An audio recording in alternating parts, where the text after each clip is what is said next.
はい、今日は魚市場の仲卸さん直伝サンマのフライパンで作る焼きサンマの方法を紹介していきます。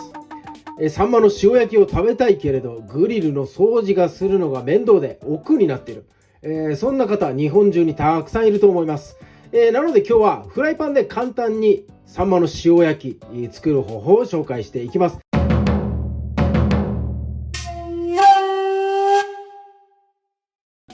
はい、ではサンマ下ごしらえからやっていきます。体の表面についてる鱗をですね軽く取って、やります。尻尾から頭に向けて、包丁をこう滑らしてやるんですね。スッスッスッと。そうすると若干ついてる鱗を取れますんで、表裏ですね、やってみてください。ついてない場合もあります。念のため目視じゃねちょっとわからないんで、さっさっさーとねやってみてください。1枚2枚ねついてましたかねこれ。はい、鱗取り終わったら塩打ちします。塩打ちは2回やります。まず1回目はサンマの臭みを抜くために、表面に、軽く振ってやってですね、余分な水分を締め出してやります。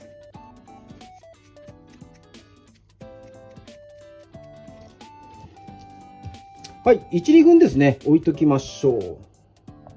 はい、その間フライパンの下ごしらえやっていきます。下ごしらえとは何ぞやと言いますと、今日はですね、直に焼くんではなくクッキングシートを使って、やっていきます。クッキングシートをですねフライパンに置くとこう浮き上がってきちゃうんですね。で盛り上がってる面とか出て設置が悪いんですね。なので、フライパンとこのクッキングシートの間接着剤役割として、油を引いておきます。油引くことによって、火加減がですねまんべんなく入りますから、ちょっとねこれでフライパンが汚れるじゃないかと思うかもしれないんですが、これやることによって全然仕上がり違います。こうベタっとねこうくっつきますから。で、フライパンから出てるこの部分ですね、この部分はしっかりとですね中に折り曲げて折り込んでやってください。ここはですね、火がつきやすいんで、必ず飛び出ないように中にしまってやってください。あとねこれフライパンちっちゃいんで、若干このカーブのところがですねいっぱいシワができちゃうと思うんですね。それをちょっとですねこの 1,2 分の間にギュギュッとなんかタルトみたいな感じですかね、してやって、しっかりと設置させてやって、ください。これで、下ごしらえフライパンの下ごしらえですね、完了になります。はい、一発目の塩打ちから、1、2分放置したものですね、表面のですね浮き出た水分キッチンペーパーでこうくるんでギュギュッと持ってやってですね、取り除いて、やります。若干ですね塩そのまま残ってても大丈夫です。この浮き出た水分をしっかり取るというのが、第1陣目の塩打ちの下ごしらえになります。で、この後ですね切れ込み入れてやります。サンマに切れ込みを入れてやります。斜めにした方がかっこいいかなと思います。頭左、尻尾右でですね、この角度でですね入れてやってください。盛り付けの時にこの状態で盛り付けるので盛り付けをイメージしながらやってください。で盛り付け面が上に来る面、頭左で、尻尾が右ですね、これで斜めにここにピッピッピッピッピッ、深くなくていいです。ちょっとね粗めに、何本入りましたかね。1,2,3,4,5,6,7,8本ですね、入りました。斜めに入れてやります。でひっくり返して、半面は斜めではなくこの真ん中に骨があるところ真ん中の部分、ここに一本線にですねピーッと入れてやってください。ここは盛り付ける時に裏面になります。でなんでこの斜めじゃなくて一本線で入れるのかっていうのは、焼いてる時のですね、焼きながらその工程上で、お話をしていきます。表面は斜めに8箇所で裏側は、横に背骨のところですね、一本線で、切れ込みを入れてやるというのが、下ごしらえになります。はい、切れ込み入れ終わったらですね、この皮の表面に油を塗ってやるんですね。これがフライパン特有の下ごしらえになります。皮がもうねパリッとしますんで、スーッとですね塗ってやってください。裏面もスーッと、もう薄くでいいです。手でこうギューッとですね塗ってやります。はい、焼く前の塩打ち第2弾ですね。塩結構握ってください。持ってください。で、この小指の方からですね、開いていって、少しずつ塩を落としてやって、打っていきます。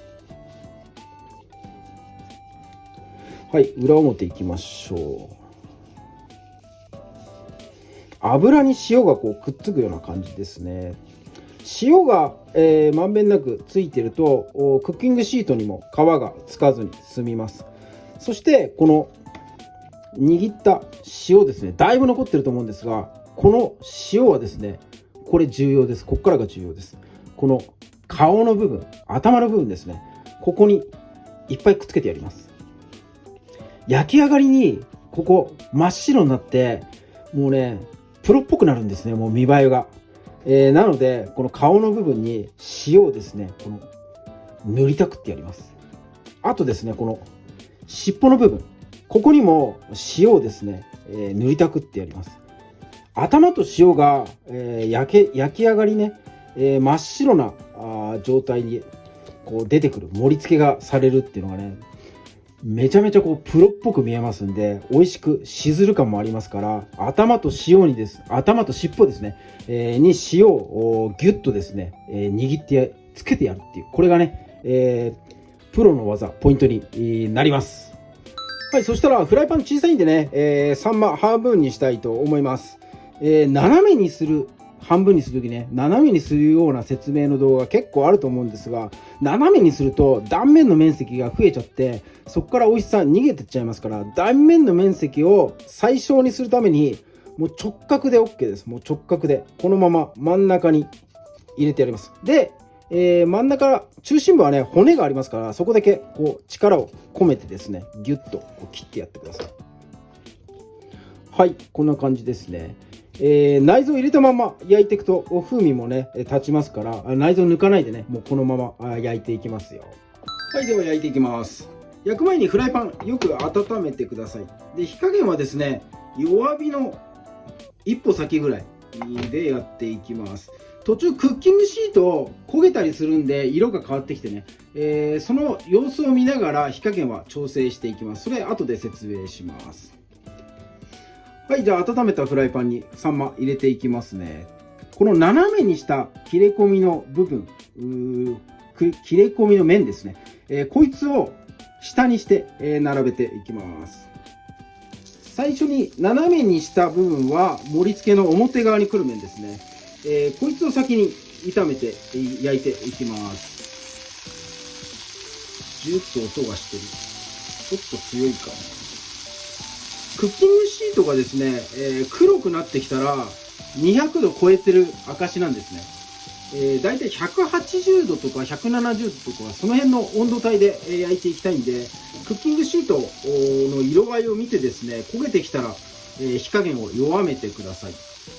片面を5分焼いていきます。で、蓋はしません。しかも、いじったりしません。これ絶対いじんないでください。いじると皮目がですね破けたりしますし、身がねやっぱり柔らかいんで、綺麗な状態で、焼き上がりに作れないので絶対にいじらないでください。で、5分待ちます。蓋をしない理由ですが、蓋をした方がふっくら仕上がるんじゃないかって、想像で思うかもしれないんですけれども、ふっくらしてるっていうのは魚の身の間に空気の層がある状態なんですね。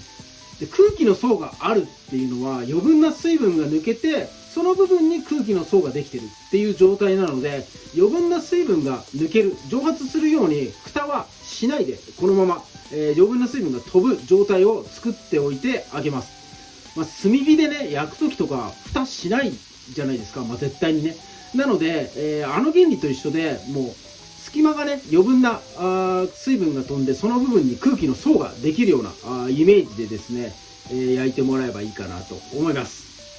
はい、焼いてる間、大根おろし作っていきましょう。大根はね、お好みによっておろす部位決めてください。辛いのが好きな人はこの下の部分ですね。で、甘いのが好きな人は葉っぱに近い部分で、葉っぱに近い部分の方が水分量があります。で、下に行けば行くほど辛くなって水分量が減っていきます。もう僕はね、もう辛い方が好きなので、この下の部分使っていきます。で、皮ごと使っていくとさらに辛みが増します。なので僕はね、もう皮ごと置いちゃいますね。気になる方は皮剥いてください。おろす時ですが、ボウルにこのざる乗せた状態で作っていくと余分な水分がね下に取れますんで便利かなと思います。どれだけ絞ったらいいのかっていうのがね、大根おろしの一番の謎というかもう疑問なんですけども、ギュッと絞っちゃうとね、パサパサというか旨味辛み抜けちゃうし、水っぽい状態で盛り付けると魚に水分移ったり醤油の味が薄くなっちゃったりしてですね、なかなかそのいい塩梅が見つからずにいつも大根おろしは難儀しておりますが、よいしょ。はい、サンマ1匹分なんでね、このぐらいがいいかなと思います。下に余分な水分出ます。でさらにここでギュッとね絞っていけば水分どんどん下に出ていきますから便利かなと思います。しっとりとしつつ水分が漏れないぐらい、こんなもんかな。なかなかこれはね説明しづらいと思いますんで、もう自分のお好みに見つけてやってみてください。はい、5分経ちましたんでね、返していきましょう。フライ返しとかで慎重にやってください。で、このキッチンペーパーですね、こいつを持ちながらやるとだいぶ簡単にいけますから。よっ、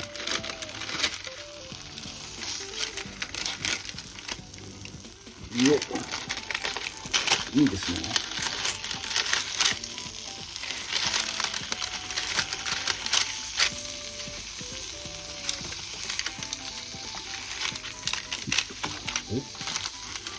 帰らない。ちっちゃいフライパン難しい。よっ、よし、いいですね。はい、ひっくり返したらもう半面はですね、もう4分で大丈夫です。片面最初の面は5分、そしてひっくり返してからは4分焼いていってください。はい、ひっくり返した後にこの液体がですね染み出てくるんですよ。これですね、魚の臭みになるのでキッチンペーパーとかでですねこう吸い取ってあげてほしいんですね。これなぜ出てくるかっていうと、裏側に切れ込みを入れた一本線、あいつがヒントというかネックになってきます。魚の臭みって骨のこの血合いの部分ですね、真ん中のところにあるんで、そこから臭みの汁が出るようにわざとですね裏側は一本線にしてあります。なのでひっくり返した後一本線の部分を焼いていると焼きながら液体汁が出てくるような仕組みになっていますんで、この汁はですねこまめにキッチンペーパーで取ってやるっていうのがこの美味しく仕上げるポイントになってきます。はい、4分焼き上がりました。フライパンをねクッキングシートを使ってもう汚さずにサンマの塩焼き完成しちゃいました。はい、盛り付けていきましょう。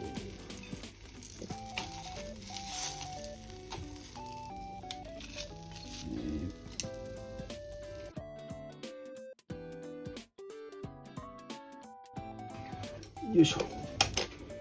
大根おろしですね。もうもりもりですね。もりもって、レモンとかもあるといいのかなと思ってとりあえず切っておきました。はい、こんな感じでサンマの塩焼きフライパンでグリルより美味しく仕上がってますんでね、ぜひとも参考にして作ってみてください。はい、それでは食べてみましょう。はい、焼きたてをいただいていきます。フライパンで作ったサンマの塩焼きですね。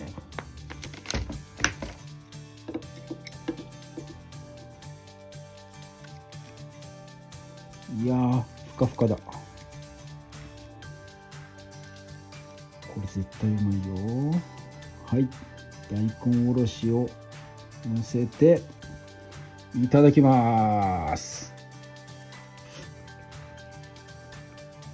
うまっ。